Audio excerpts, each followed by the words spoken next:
पिछली सर्दियों में मेरे दोस्त की प्यारी बहन ईशा उस रात मेरे घर ही आ गई थी। पार्टी से हम वापस आए थे तो वो मेरे साथ ही सो गई थी।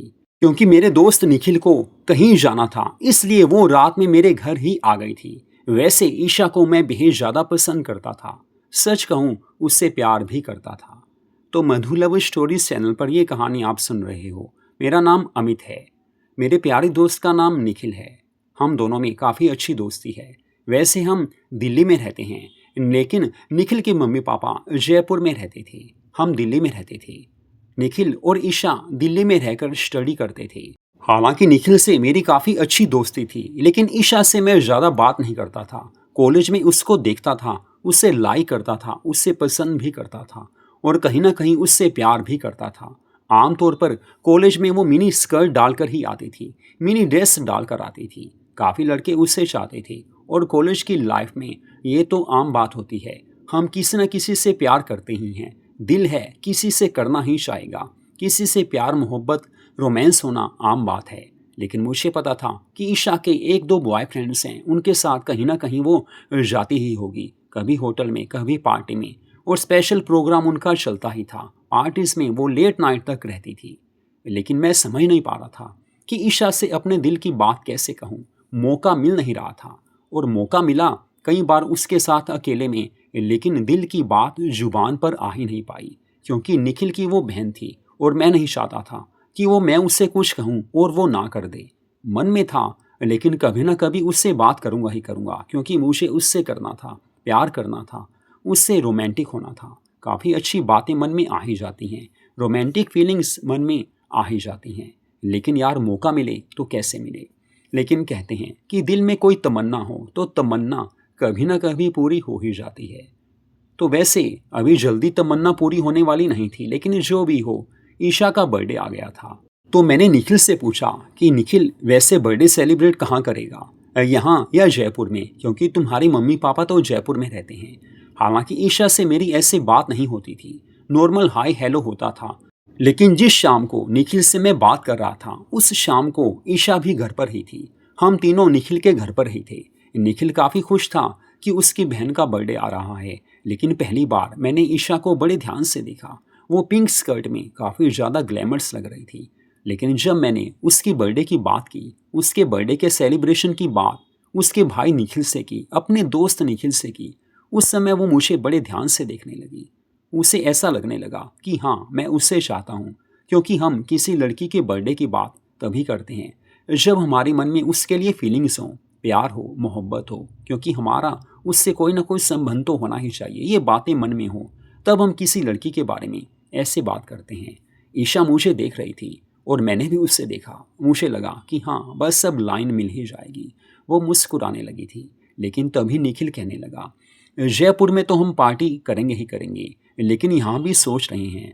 अब मम्मी पापा तो कह रहे हैं कि जयपुर में ही पार्टी करनी है, लेकिन यार यहाँ भी हमारे काफ़ी फ्रेंड्स हैं, तो यहाँ भी सबको खुश रखना ही है। बाकी देखते हैं ईशा क्या कहती है।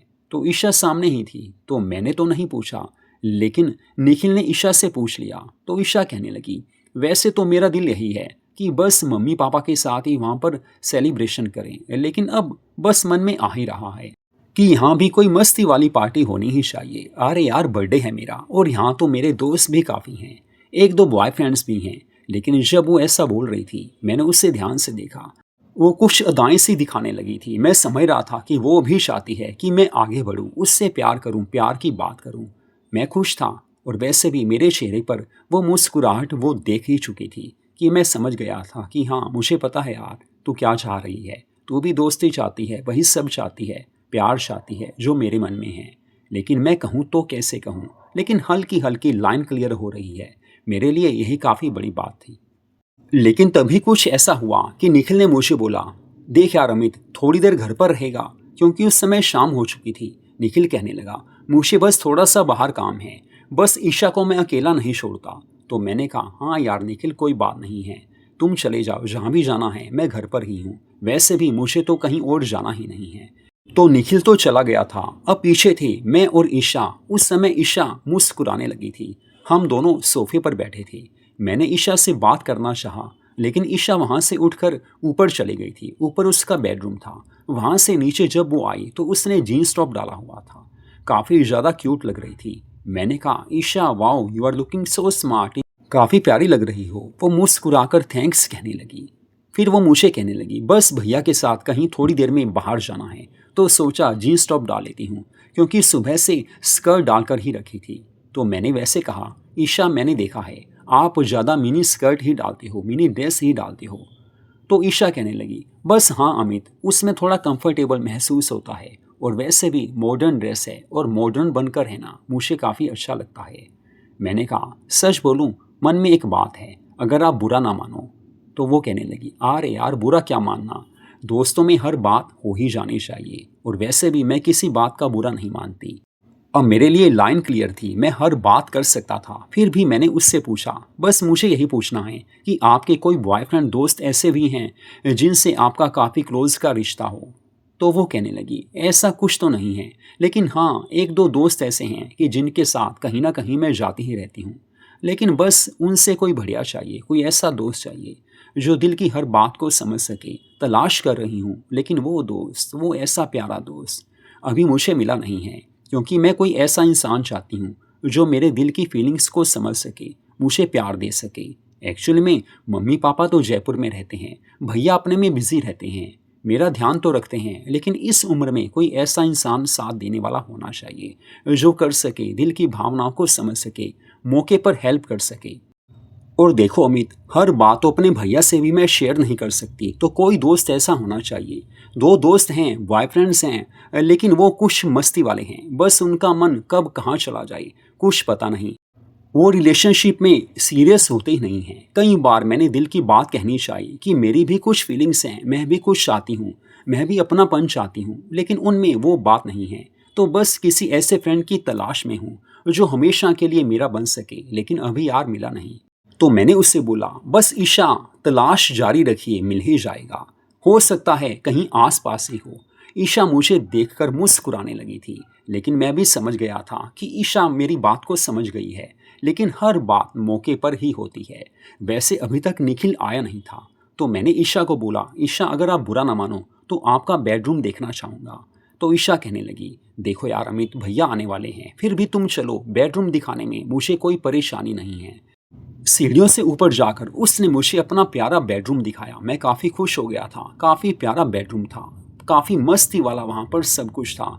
ईशा की काफ़ी पिक्स वहाँ पर लगी हुई थी, यानी कि बड़ी बड़ी उसकी दीवारों पर पेंटिंग्स लगी हुई थी। काफ़ी ज़्यादा क्यूट वो लग रही थी। पहली बार मैंने ऐसा बेडरूम देखा था जहाँ पर काफ़ी खुशबू भी थी। हालांकि वो परफ्यूम तो लगाती थी, लेकिन वहाँ की खुशबू कुछ अलग ही थी। रोज़ वहाँ पर काफ़ी थी। मैंने कहा, wow Isha your bedroom is very beautiful.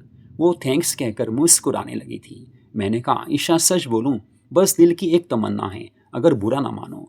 तो ईशा कहने लगी, अरे अमित, आपको बोला ना, मैं बुरा नहीं मानती।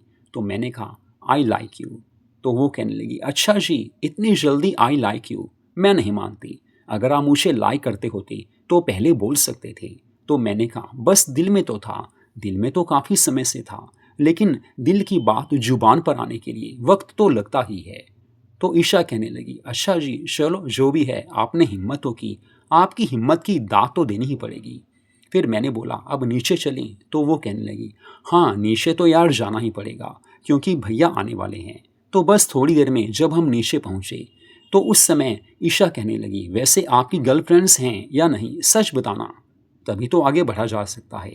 अब ईशा ने ऐसी बात की तो मैंने कहा, नहीं ऐसा कुछ नहीं है, बस मेरी कॉलेज में एक दो लड़कियों से नॉर्मल बात होती है, लेकिन कोई ऐसी नहीं है कि जिससे शाम को बात करूं, जिसके साथ घूमूं, जिसके साथ एंजॉय करूं, मस्ती करूं, घूमने फिरने जाऊं। मेरे मन में आता है कि उसे होटल में लेकर जाऊं, क्लब में लेकर जाऊं, लेकिन अभी तक कोई ऐसी मिली ही नहीं। जैसी आपकी फीलिंग्स हैं, मेरी फीलिंग्स भी वैसी हैं। कोई ऐसी सीरियस लड़की मुझे मिलती ही नहीं है। हाँ मस्ती ज़रूरी है, फ्रेंडशिप में, प्यार में सब कुछ ज़रूरी है, लेकिन दिल की फीलिंग्स को कोई समझने वाला होना चाहिए कि मेरे मन में क्या है, एक्चुअली में मुझे चाहिए क्या। तो ईशा, जैसी आपकी फीलिंग्स हैं वैसी मेरी भी हैं, इस मामले में हम दोनों एक जैसे हैं। तो ईशा कहने लगी, हाँ वो तो मुझे भी लग रहा है। हाँ, अब मैं कह सकती हूँ कि I like you, I like your feelings, बस ये कह सकती हूँ। तो मैंने उससे बोला, ईशा अब मैं कुछ और कहना चाहूँगा। तो वो कहने लगी, कह दीजिए, जब जो बात दिल में आ जाती है कह देनी चाहिए। तो मैंने उससे बोला, मैं आपको यही कहना चाहूँगा कि दिल से I love you, I love you, I love you 3 बार मैंने उससे आई लव यू बोला। उसका चेहरा काफ़ी लाल हो गया था, वो मुस्कुराने लगी थी। शायद उसे काफ़ी अच्छा लगा था, लेकिन उसने बदले में कुछ बोला नहीं, सिर्फ मुस्कुराहट उसने मुझे प्यारी सी दे ही दी थी। लेकिन तभी डोर बेल बजी, निखिल आ गया था। अब इससे आगे बात हो नहीं सकती थी। तो उस समय मैं तो घर वापस आ गया था, लेकिन मेरा ध्यान पूरी तरह से ईशा के उस रूप पर था जब मैंने उससे वो बात की थी। उसका लाल चेहरा, उसकी शर्मीली आंखें अब भी मुझे याद आ रही थी। लेकिन कुछ दिनों के बाद जब ईशा की बर्थडे पार्टी थी, उस रोज़ उसने बैकलेस ब्यूटीफुल ड्रेस डाली हुई थी। लेकिन उस रोज़ मैंने उसे ब्यूटीफुल ड्रेस ही गिफ्ट की थी। और साथ में अकेले में मैंने ईशा को बोल भी दिया था कि ईशा देखो, मैंने उस दिन जो कहा था अब भी उसी बात पर कायम हूँ। मेरे लिए काफ़ी अच्छी बात है कि आप मेरे सबसे प्यारे दोस्त हो। तो वो कहने लगी, चलो थैंक्स यार अमित, बाकी आपने जो कुछ कहा था मुझे अच्छा लगा, लेकिन मैं अभी आपको आई लव यू कह नहीं सकती। हाँ, जब दिल में आएगा कहूँगी ज़रूर। तभी उस समय केक काटने का वक्त हो गया था, केक काटा गया। ईशा को मैंने भी केक खिलाया था, हालांकि उसने भी मुझे बाद में केक खिलाया था। और मुझे काफ़ी अच्छा भी लगा था, क्योंकि जिससे प्यार हो उससे प्यार आगे बढ़ी तो काफ़ी अच्छा लगता ही है। हालांकि उस रोज़ वो काफ़ी ज़्यादा प्यारी लग रही थी। वैसे भी बर्थडे के दिन हर लड़की काफ़ी ज़्यादा क्यूट बनकर, मस्त बनकर रहती है, लेकिन बैकलेस ड्रेस में वो इतनी प्यारी लग रही थी। मेरा दिल तो चाहता था कि बस रात भर उसके साथ ही रहूं। लेकिन रात 1 बजे मैं वापस घर आ गया था, क्योंकि घर आना ज़रूरी था। ऐसे दिन बीतते गए, उससे कोई ना कोई बात मेरी हो ही जाती थी। आगे वैलेंटाइन डे आ गया था, तो मेरे मन में था कि अब ईशा मुझे आई लव यू जरूर बोलेगी। लेकिन मैं तरसता रह गया। लेकिन जो भी था, कुछ ना कुछ तो अच्छा हो ही गया था। मैंने ईशा को इतना कहा था कि ईशा प्लीज़ यार मेरी एक बात मान लो, बस एक बार आपको डिनर पर लेकर जाना है। तो ईशा कहने लगी, हाँ वो तो मैं चली जाऊंगी, लेकिन प्लीज़ यार भैया को सब कुछ मत बताना, क्योंकि उन्हें लगेगा कि मैं आपसे प्यार के रिलेशन में आगे बढ़ रही हूँ। लेकिन मैं तो आपकी दोस्त हूँ, मुझे तो बस यही पता है। तो मैंने कहा, हाँ वो बात सही है। तो हमें मौका मिल ही गया था। मैं ईशा को लेकर डिनर पर चला गया था। ब्यूटीफुल रेड ड्रेस उसने डाली थी। मिनी ड्रेस में वो काफ़ी क्यूट लग रही थी। वैलेंटाइन डे से 2 दिन पहले उसे मैं होटल में लेकर गया था, काफ़ी अच्छा लगा था। और सच में अभी भी मैं तरस रहा था कि काश यार वो आई लव यू मुझे बोल दे, लेकिन अभी बोला नहीं। लेकिन मुझे पता था वो वक्त भी ज़रूर आएगा जब वो भी प्यार से मुझे आई लव यू बोलेगी। उस वक्त को मैं अभी भी बस उसकी तलाश कर ही रहा था। तो ऐसे दिन गुजरते गए। एक बार कुछ ऐसा हुआ, काफ़ी सर्दियों के दिन थे, शायद जनवरी के ही दिन थे। काफ़ी सर्दी पड़ रही थी, सर्दी ऐसी कड़कती सर्दी थी। लेकिन किसी दोस्त की बर्थडे पार्टी आ गई थी। अब मेरे मम्मी पापा किसी शादी में गए हुए थे और मैं घर पर अकेला था। लेकिन जो बर्थडे पार्टी थी उसमें जाना जरूरी था। और मुझे पता था कि निखिल भी ज़रूर जाएगा। लेकिन मुझे ईशा के बारे में कुछ भी नहीं पता था। मुझे बिल्कुल नहीं पता था कि ईशा पार्टी में आएगी। लेकिन जिस रोज़ पार्टी थी काफ़ी सर्दी पड़ रही थी। लेकिन पार्टी में जब मैं गया, वहाँ निखिल के साथ ही मैंने ईशा को भी देखा। ईशा उस दिन सबसे ज़्यादा प्यारी लग रही थी। रेड कलर की ड्रेस में, वो बैकलेस ड्रेस थी, काफ़ी प्यारी ड्रेस थी।